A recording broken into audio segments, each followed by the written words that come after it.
Thank you, and thank you, Sammy. Thank you, Corinne, and thank you, Prabhu, for that. That was really interesting. In fact, some of what I'm going to be talking about practically mirrors what you have been talking about. So it's interesting that we have had similar kind of experiences, but maybe a different way of setting up as a company.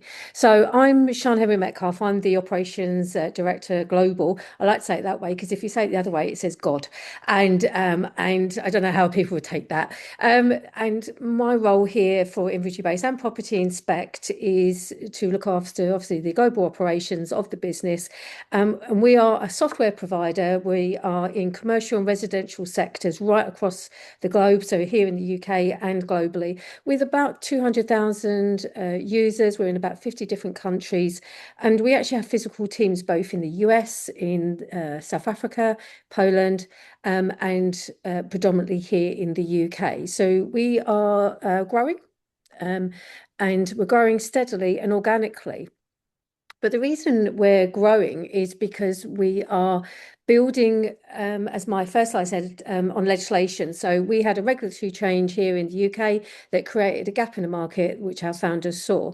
But we also grow by people because everything since then has been dependent on not necessarily the people, but the technology, but also on the people who understand the technology and understand the problem and what the problem is trying to solve. So this is kind of like the argument I'm going to be making as such over the next 15 minutes. And I'm not here necessarily to give you a framework or even a list of tips, but one argument that is definitely fundamental to what I'm going to be saying is about why international expansion is at its core a people problem. And that's something I think Prabhu has already talked about. And treating it as a technology problem is what I'm seeing as both one of the most common issues and mistakes and costly mistakes in some respects that I see in PropTech.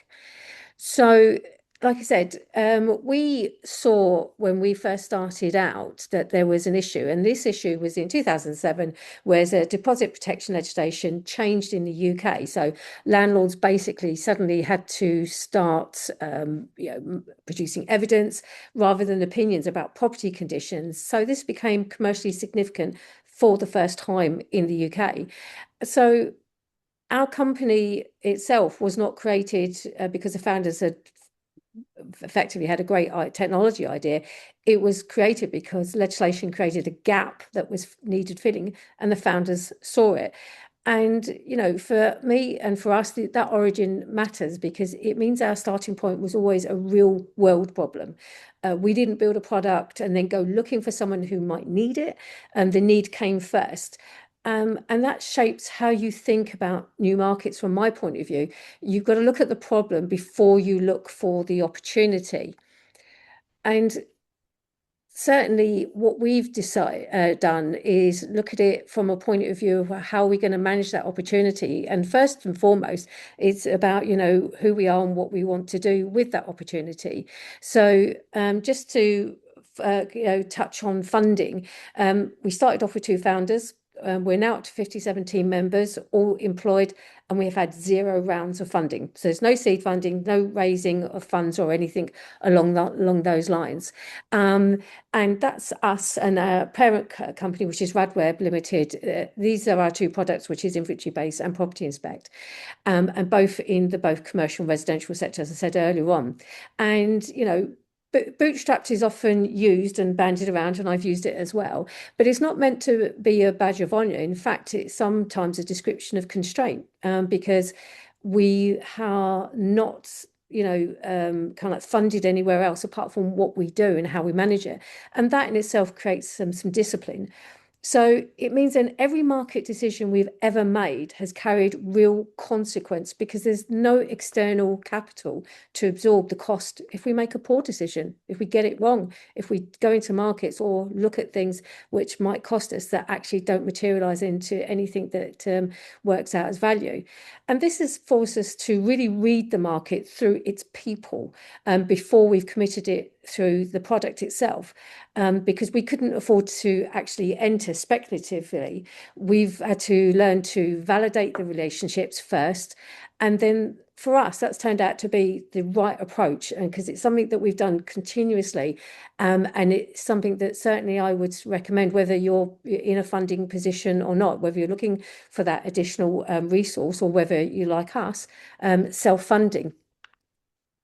Because what that does is that it means then we have to look at everything we do very cleanly, very clearly, and make very clear decisions. Because as I said, there is nothing for us to fall back on. But one thing, and a central claim of everything that follows, and I want this to really kind of land clearly, is that you cannot effectively fake domain depth in a new market. And what I mean is when you sit across the table from an operator, and funny enough, I'm using the same analogies as probably in Dubai, and also because we have also a team out in South Africa, or it could be any asset manager anywhere in the world. They know within minutes whether the people in front of them understand their problem, or whether they understand the software that happens to potentially touch it. And that distinction determines whether the conversation really does continue or not. And no amount of feature development or pricing strategy is going to close that gap if it's not there. It really does matter that much, and that certainly is our experience. And across every market we've ever entered, the same thing generally happens. The people on the other side of the table assess credibility very quickly. And for that, what we see is the team is the credibility, and then the product becomes the evidence. And the product is the evidence because the teams know what they're talking about. If the team themselves, the people sat across from the potential client, can't demonstrate that it understands the operational reality of property management in that market, in the market that we're in, the product does not get a chance to prove itself. It's very difficult to get them to buy into it. And as Prabhu just mentioned, is that real estate in itself is very price conscious. They won't just spend out on what they don't consider as to be meaningful things, even though, like I said, if it's something to put into reception as a nice bit of marble, they would see the benefit in that because of the prestige and how they're seen. But a sensor would be looked at completely different. And even though the cost is like a 1/10 of maybe what the marble is, it wouldn't make any difference. So it's, you've got to make sure that the people that are in the room understand the operational reality, know the market, and also making sure that from that, the potential client knows exactly what it is that you're going to try and, bring them on board to, just effectively sell to. And that's why, or whoever you hire is just as important as what you build. And I'll come back to that in a second. So looking at it from a global expansion point of view, most conversations about international expansion in PropTech begin with product conversations or questions. They talk about localization and feature parity and pricing for the market. And I talk a lot about regulatory compliance. And these are very much real and necessary questions. But for me, they are second order questions. They matter more once you're in the room. The people challenge is what gets you in the room and keeps you there. And that is where most expansions succeed or fail. And it is the part that gets the least attention, in my opinion, because people, they're the ones that glue everything together effectively, because there is so much technology, there's so many options, there's so many ways to pivot and change and to build a tech stack, or even to actually de-rig a tech stack. I get my words out right. But the people are the ones that make all of the difference. So let me give you a couple of real world examples. And so we operate in South Africa, and we're starting to operate in Dubai in the Middle East. Then here there are the same problems, but there are different geographies. So South Africa is one of our larger markets. We didn't get there through a market entry campaign or product localization. We got there because the problem is the same as what we experience here in the UK. They have a similar kind of market. They have a similar kind of problem around deposits and property management and making sure that the tenants are safe in that property. And that digital evidence supports that safety. So protecting tenants and creating accountable records in a sector where paper still dominates is a real issue that we have here in the UK and also in South Africa. So the structural need for what we do in the UK exists there for the same underlying reasons, and that people who understand that problem then have recognised the product. And that means then the product travels. So we're not having to force it into a market because the market is already there. We've just got to get them to understand exactly how it's going to work for them. And because we have real-time experience of what we've learned in the UK, we've been able to translate that experience and put it into the South African market. Now, I've been to Dubai once. I'm afraid I haven't had the same travel experience as Prabhu has, but I'm hoping that at one point or another we will change that. But Dubai and Middle East is, as already has been said, is at a different stage and definitely requires a different approach. The built environment, as I saw it, and I saw it being built and actually taken quite aghast at how much building is going on, shows you how much growth and pace is going on at or in Dubai and in the Middle East. And that means then it comes with safety challenges, it comes with ESG challenges, it comes with more requirements around the build environment. And it means that then they're also having to deal with rapid growth and then all the issues that come with it. So the market does have and does know what problems it's got. So the commercial frameworks that are to solve them are in fact still being built. So there's still opportunity there. There's still the ability and the want and the need to be able to take on new prop tech, to be able to see what tech is out there that's going to help manage those issues. And it means then that there's a way for us and for Prabhu from loads of different providers to get in on that market. But what we found is that it's relationship first. And it's not even a preference in that market. It's the only viable entry point. And for us, and we quickly learned that you can't just arrive with a product and a price list. It really is about understanding, the people there, the infrastructures, the constraints that they have, and have people who understand the problem so that you can build that trust over time and that the commercial conversation will follow. And we know that because we've tried and tested it and it's already working. We already got our first few customers in Dubai and we've got many more in the pipeline. So the commercial side of it is there, but then the relationship has got to be part of that and it's got to be ready for it. And one of the things we've certainly done is we've talked directly to the likes of Dubai Land and Dubai Land and Department. I can't get my words out today, because they kind of will help promote you in that area if they can see the relationship, they feel the relationship, and they can see that it's got longevity. And it's a generally useful framework for thinking about any new market.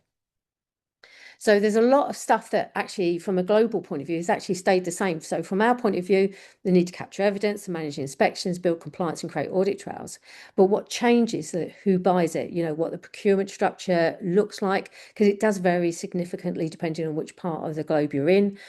Who's actually going to own the assets? It changes the commercial relationship entirely, because who owns it, how they use it, and then how they want it to use, or are they being made to use it through legislation, makes a huge, huge difference. The other element is about who signs it off, the legal and governance variance, because every single area we're in, so the fact that we're in South Africa, in Dubai, and in the US, they all have different legislative requirements. US is actually more tricky because they have municipalities there, and depending on which state you work in, will depend on what the law looks like, will depend on what the governance looks like, and it will change legislation as to what it is that you've got to deliver. So there's loads of factors in there. So again, trust and how it is built is definitely the people question. And this is something that we've been working on very hard in regards to our own teams, because one of the things that definitely came out the last time we were in Dubai was that the comment was made that the answer wasn't price, it wasn't product, it was trust. And that is where we try and have built our business from, that our business is trusted both locally in the UK, but also globally. And we've been able to build on that trust. But in order to do that, we've got to make sure that the commercial conversation doesn't precede it. And I'm saying that because the fact is that certainly in Dubai, in our experience, it's been a case of we've met different groups. We've met, let's say, Dubai Land Department and different factors within the region, but it's never been about the product. It's always been about the people. And we found that shortcutting this in a new market is the most common and costly mistake because it can shut down conversations. And we've experienced that. We are not immune to the fact that, we might have got a conversation wrong, or we've maybe just not tackled it in the right kind of way. And that has actually stopped the conversation from ever progressing. And that makes a huge difference. We also have our own developers, so we don't outsource. We have our own developers that sat here. In fact, I'm literally looking at them right now. And because of that, we build our developers. We've helped them learn. We've got a program with a local university where we take an intern, a lot of our team, and that way we can build on both on them from a point of view of what it is that they're going to learn, giving them real world problems in the fact that they're open to the code and using the code from day one. And it creates credibility from a technical point of view because they're learning with our team and then they're progressing. And it means then we can travel across procurement structures in a way that sometimes, just a sales talk and credibility doesn't always happen, because developers will talk to developers. They understand the language and they then can get things fixed. And it's one of the reasons why we've got such deep strategic partnerships with a lot of our customer base and integration partnerships, because the fact is we really understand not only our tech, but we also understand their tech. And from a partnership point of view, for us, contracts formalize a relationship, but they don't create them. A contract with no relationship, to me, is a bit of a liability. And we've got to make sure that the trust is there. So the technology is constant, the trust is constant, and the people are constant. And that relationship architecture is definitely where we see expansion succeeding or failing in that in that guise. And Dubai, we were at the PropTech Connect event. If you've never been, you should definitely go. It's an amazing event. We are one of the founding members who started out with PropTech Connect. If you ever want to do a name check Terence Burrows. And what we found is that they helped us understand that the clear principles of relationship building, and that rather than something that we've observed without articulating, we've actually been in the moment, got the right support, got the right advice and guidance, and that has helped us build the relationships and the partnerships where we're starting to see some really fruitful, meaningful movement forwards. But we also look at our principles around the trust side of it, but we're also looking at our people as well. And we've made sure, certainly from our own team, so we've looked inwards about what that team looks like. So we've made sure that we've got people who are subject matter experts in their own field, a former estate agent in the team, someone who's understood the friction between agent, landlord and tenant from daily operational experience, and not just from a product brief. Inventory company owner, which is me. So this is my Victor Kiam moment. If anybody knows who Victor Kiam is, in about 1979, he bought Remington, which is like a shaver unit. And one of his key things was, I liked the product so much, I bought the company. And that was his catchphrase. And it was quite groundbreaking at the time. And it's something I've done. I used the product as a customer. And then I then started working with them as a consultant, and then I then started working as an employee, and now I'm a director. And it means that when I joined the team, I brought a judgment that had already been tested against, real conditions in real time. I understand the business from a point of view of not only the technology, but also from the ground up. So it's a different kind of knowledge that has come from someone. I don't come from a SaaS background. My background is in government, it's in public service, not in anything tech, but I bring a different dimension. We've got customer success teams who are staffed by professionals with years of hands-on sector experience. They understand when calls come through, they know how to handle them, not just from a customer experience point of view, but also from a relationship point of view. And that's where our relationship theme has continued through. And then I mentioned earlier on about Portsmouth University. So we've got interns who come in and they live in the live production environment literally from week one. They're writing code, they're learning, and we're teaching and training them. And then 9 times out of 10, we're giving them jobs. And we've got a champion a programmer, a UX designer who's now working with Formula One. So, we know that we do well. And this is why I was talking about domain depth. It's not something you can recruit quickly, it compounds. And it's why the product holds up against scrutiny when we take it somewhere where it's never been before, because our teams are already there, already understand it very, very well, and can put that forward.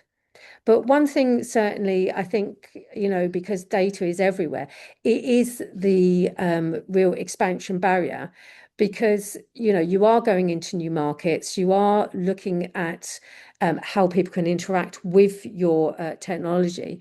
But the data infrastructure in question isn't necessarily a technology problem. It's more, again, a relationship problem, because every market at the moment is managing data and stores data differently. And before your product can really operate effectively in a new market, someone has to understand where that data is held, who controls it, and what the regulatory experience and expectations are. That knowledge, in my mind, lives in people, because it's something we're learning continuously. It can't necessarily or always be acquired remotely, and it's not in our code base. People do understand the local data landscape, are the asset, and the product knows their knowledge. If I give you a bit of an example here, is that what I'm saying is that it's not the technology, not the product. Data infrastructure is what is in question, and that's what is coming out more. Building safety doesn't work unless you've got the data, because you won't have the golden thread. The building standards, and Grenfell certainly here in the UK is a keen issue, where there's a legal imperative to make sure we don't make those same mistakes again, by making sure we've got the data correctly. AI doesn't work without the right data, because every layer, certainly in property, is only as good as the data that's underneath. So you need to make sure that information is correct. And again, compliance doesn't work without it. We've just launched HSS version 2 here in the UK. We've got AWEB's law. We've got a whole change in Renters' Rights Act. These are burdens that landlords are having to manage, agents are having to manage, and there's been a knock-on effect, and some also sharing of best practice also throughout both the UK and going wider.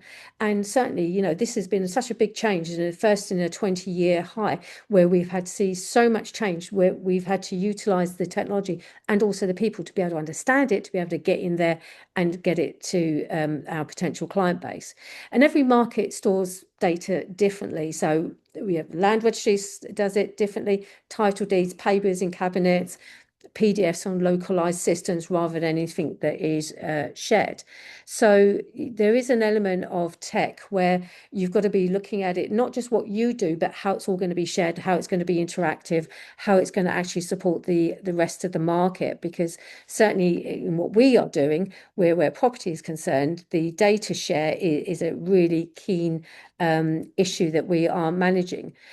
So just to bring 5 things that together that I think actually matter, and I've already mentioned it here, is about hiring for domain depth, not just technical skill. So hiring people that have lived in the industry, that can open doors, and that the product alone just wouldn't do. If you've got someone behind it who understands it, but also then can push that information forward and build that trust, that really helps. Validate relationships before the product. So enter through people market as opposed to trying to make your product market fit without having those conversations, without having those confirmed building blocks, rather than just looking at the analytics side of things. Understand the data infrastructure before you commit, how records are going to be held in a new market, because that shapes how your data, how your information is going to interact with the rest of the market, and whether that interacts with the client's tech stack.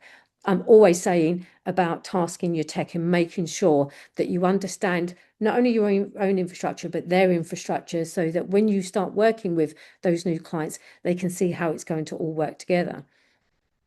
Definitely build trust before the commercial conversation. So again, Dubai is a prime example where they want the relationship first. They need to like you first before you go forward, before you actually make any deals.